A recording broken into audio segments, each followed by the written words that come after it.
Hello students, welcome to online classes of geography of class 8. Today I am going to start the second chapter of your syllabus and the name of the chapter is Land and Soil Resources. Today I am going to discuss the topic that is land resource. Under that category I'll discuss about what do you mean by the term land use. What are the factors that influences land use? What type of land use India is having and how we can conserve the land. Now, have you ever thought that for a human being, which is the most important natural resource? Obviously, it is land. Why? Because for our survival, nearly 95% of the food requirement, we obtain it from the land. Our existence means our settlement, our agricultural activities, our industrial work, our transportational development and other activities, everything is based on the land. Now, if we go with the percentage, if we see the percentage wise, 30% of the total area of the earth's surface is covered by land. And what does this indicate? Out of this 30%, the habitable of India, that is human population, that is 90% of the human population inhabit in just 30% of the world land area. That means whatever land that is present, the entire land is not usable because of various factors. So we are having very limited usability or utility of a land. We cannot stretch out that land. So if we have lots of things to perform on it and we are continuously destroying that natural resource, the resultant, our existence will be at stake.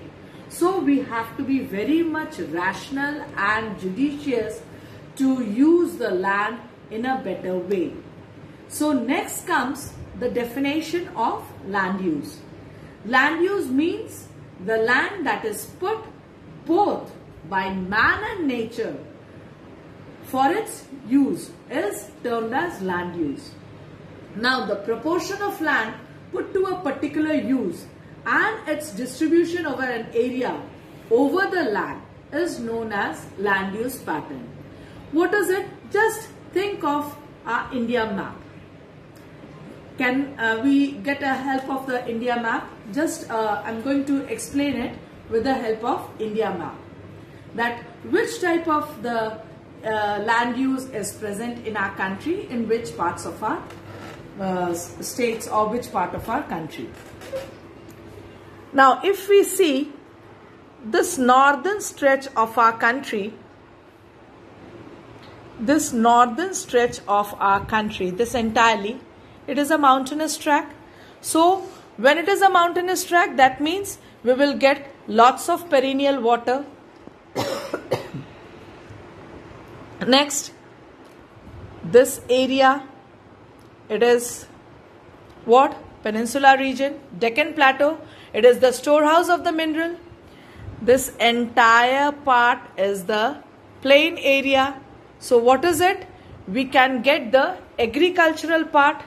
As a result, these are the coastal areas where we can do the work of our industry like shipping, development of ports, means trading activities. So there are diverse categories of the land use and it is listed under some points. Land use patterns of the world are forest, arable land, pasture land. Pasture means grasslands. Rough grazing, which is not specifically mentioned for the grazing ground. Wasteland. Wasteland means the barren land, the rocky terrain. Mining and fishing industrial center. So these are some of the land use patterns. Now you can see I have already showed in the India map that some areas are having the forest or the agricultural plot or the mineral site. So what are the factors that influences the land use pattern? Now the factors will be summed up under the two headings. physical factors and human and economic factors. Now what are the physical factors? Type of relief feature. We are having plain. Plain will give the land for agriculture, for the settlement, for the industries. We are having mountains. Mountain will provide the water supply. Mountain will give the forest resources. Mountain will give the what we can say, that is the perennial origin to perennial rivers. Then comes the plateau, is the storehouse of the minerals. So their types of relief feature gives us different types of land use pattern. Soil type. We are having categories of soil.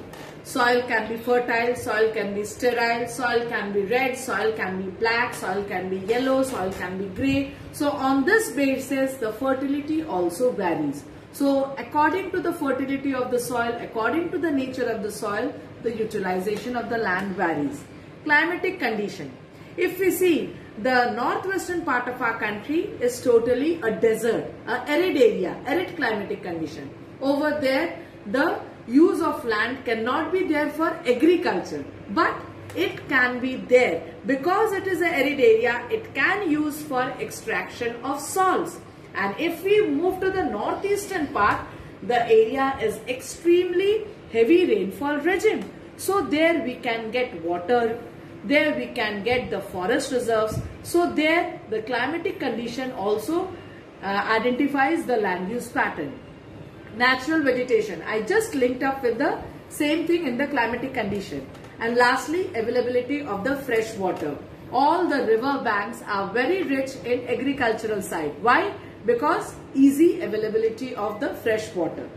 Next comes human and economic factors. Population growth. Now we are having resources. Resources indicates the interaction of human being. If the gift of nature is not being interacted by the human being, then how it will develop as a resource? So if people are not there to interact with the gift of nature, then the resource will not develop. So population growth is also one of the important factor. If less population is there, that is also not good for the nation, and if excessive population is there, that is also not beneficial for the nation. Next is quality of population. If population is having a quality, that means a literate people are more, then obviously judicious use of resources will be there. And if the literate population is not there, then it will be totally degrading the resources, polluting the resources. Technology. Higher the level of the technology, the better is the utilization of the land. And if the lower the level of the technology, then the land utilization is not proper. Just giving an example. If we are having a small plot of land where we have to cultivate the crops. So if we are having all the technology, proper technology, then that small plot of land can be cultivated twice, thrice in a year. But if the technology is not there and everything has to be done manually, then only one crop cultivation can be possible. Occurrence of mineral deposit.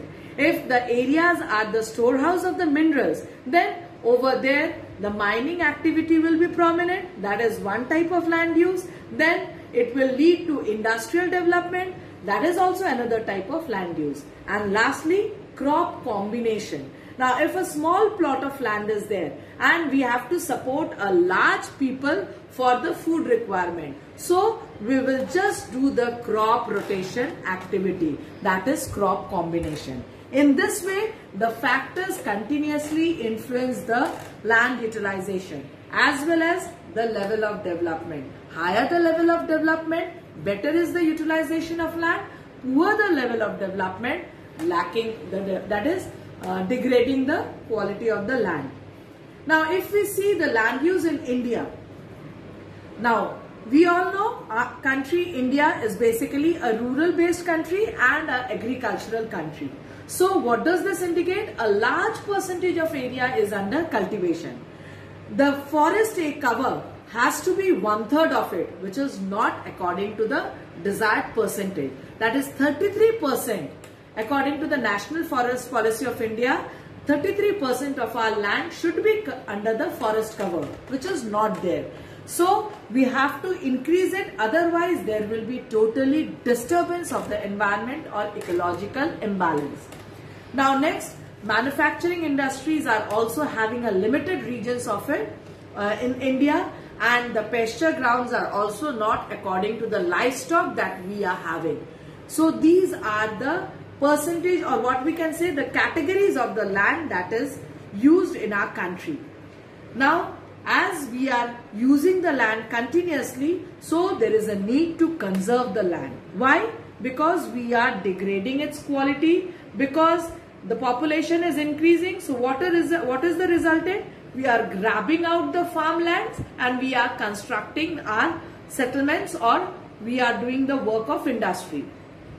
Next, as we need the land for our various other purpose, we are deforesting out the land. So continuously the desert areas are increasing, large scale desertification. And when the trees are removed, so what is the resultant? The soil is open to the nature, resultant is soil erosion. So for these reasons we have to conserve the land. Now last is, how can we conserve the land? The land can be, as the first basic step is deforestation. So we have to stop the deforestation. We have to do the policy of afforestation. Reclamation of the land. Now soil is getting eroded. They are making hollows. They are making all the gaps over there. So if we fill up those gaps by the soil from the barren land, then we can make a level land over there. This is termed as reclamation of the land. Where the fertilizers are using in the agricultural site, what is the resultant? It is continuously degrading the quality of the land. So we have to reduce the fertilizers and insecticide. Rather, what we can use the green manures, the biological waste that will not degrade the quality of the land. The industries are continuously discharging their effluent. So before discharging, it has to be treated out, or it has to be stored out in one area, rather scattering out over a vast stretch of area. And lastly, proper management of the wasteland. Now the barren lands. If it is left out as a barren land, then it is totally a wastage of the resource. So we can do the utility of the land over there. Barren land can be used for the development of settlements, for the development of industries, by leveling it out with the help of technology. And by the proper treatment of the land, we can do the farming activities also over there. So in this way, if the wastelands are also properly managed, then we can conserve the land. So what does this entire topics conclude? Or at the end, land use planning is essential for optimum. The word optimum means maximum utilization of the land. And why it is very much needed? So that we can increase the economic development of our nation. So here I have completed today's topic. Now I am discussing the questions that I have given in the worksheet 1 of chapter 2. Mention any 4 uses of land.